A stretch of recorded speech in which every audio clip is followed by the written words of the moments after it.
Guess what, guys? It's nighttime, which means I'm hungry.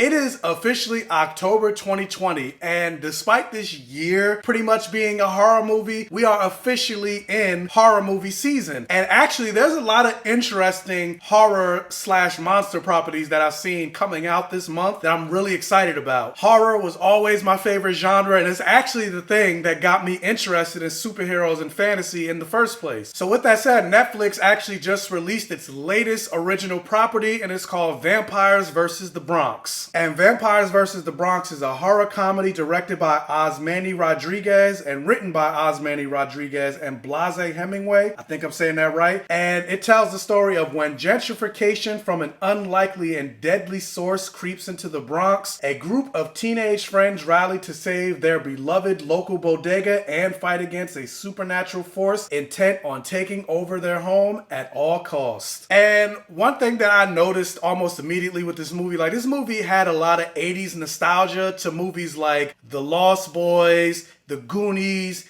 and one of my favorite movies when I was a kid, The Monster Squad. However, the thing about those movies, and something that I mentioned time and time again when it comes to horror, sci-fi, fantasy movies and that genre in particular, is for the most part, black people are systemically excluded from those genres in terms of being more than just a token character, if they're even a character at all. And so naturally, when I first saw the trailer for this movie, that's the thing that first appealed to me, was just how black it was. And then of course it has vampires, and I love vampires. And like I mentioned in the synopsis, this movie is following 4 teenagers, basically they're kids. And so even though this movie is a horror movie, there's not as much emphasis on the horror aspect of this movie. So going into this movie, it's not going to be like a Friday the 13th type of horror movie, in the sense that if you're a fan of blood and gore like I am, you're not going to really get that in this movie. And also, this movie has a lot of surprising guest stars like Zoe Saldana, Method Man, and you also have Shea Wingham. And granted, I'm not all that familiar with the Bronx. Like, I've never been to the Bronx, but the thing that I appreciated about this movie is the fact that there were so many Afro-Latinx characters. And not only just the fact that there were so many Afro-Latinx characters, but they actually got to portray and be Afro-Latinx. You got to see both sides of their heritage. Like I mentioned Zoe Saldana being in this movie, and granted, I haven't seen every single Zoe Saldana movie, but I've seen quite a handful, and I believe this is the first time I've ever seen her speaking Spanish or speaking with a Spanish accent. And this is something that a lot of Afro-Latinx actors talk about in terms of Hollywood and representation. A lot of times, because Afro-Latinx actors present as solely black, more times than not, they're only cast in roles just to play black, but they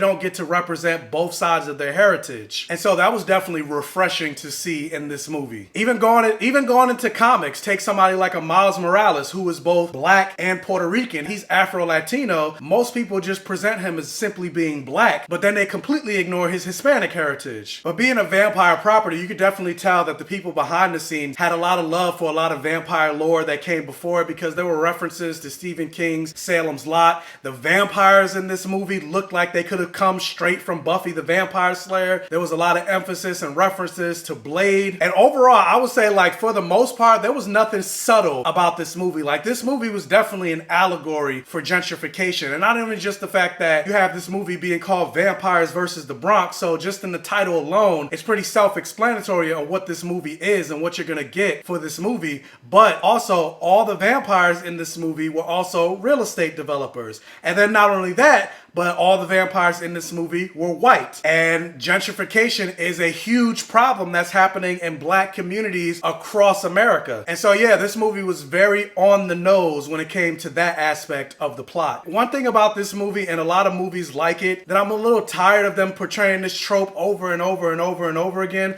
Like, granted, this movie was a horror comedy, but it was a little bit of a coming of age story.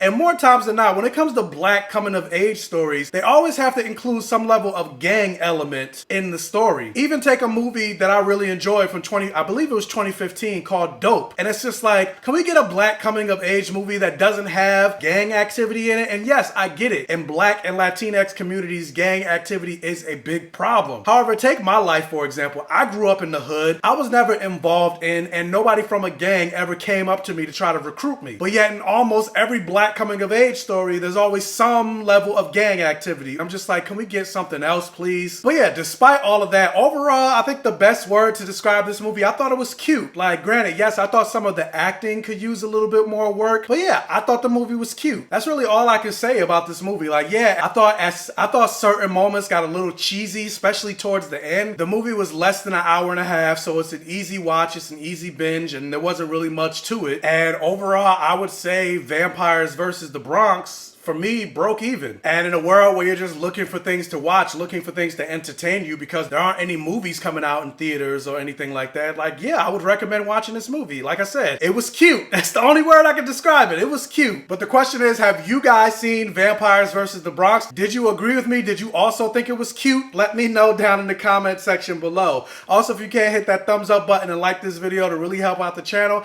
If this is one of your first time watching one of my videos, please check out the other videos on my channel. And if you like what you see, please subscribe for more and hit that bell notification button so you're alerted every single time I post a new video. And tell your friends, families, and neighbors about my channel to help me continue to grow. Thanks to you guys, I am almost at 2,000 subscribers. So can I make it? Can I make it to 2,000? Help me out, guys. And as always, I will catch you guys next time.